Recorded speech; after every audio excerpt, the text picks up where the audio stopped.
רבי משה בן מימון, הידוע בכינויו הרמב"ם, היה מדמויות הפאר של העולם היהודי, עליה אמרו ממשה עד משה לא קם כמשה. חוט שוזר בין משה רבנו, אבי הנביאים, לרמב"ם פוסק ההלכה ומנהיג הדורות הנבוכים.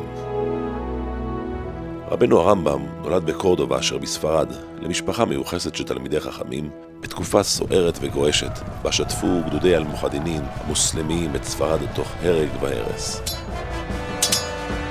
משפחה בורחת ונודדת בספרד כ10 שנים, בסיומן היא מפליגה לפז אשר במרוקו.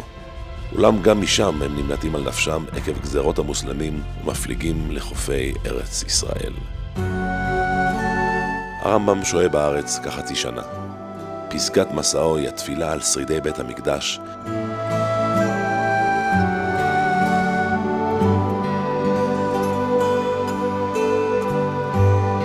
וההשתתחות על קברי האבות במערת המכפלה.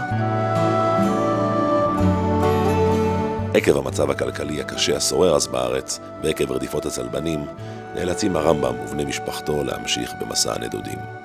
הם יורדים למצרים, בה הם משתקעים בעיר פוסטט הסמוכה לקהיר. דוד, אחי הרמב"ם, עוסק במסחר באבנים טובות, והוא המפרנס את המשפחה. אולם טביעתו בים עם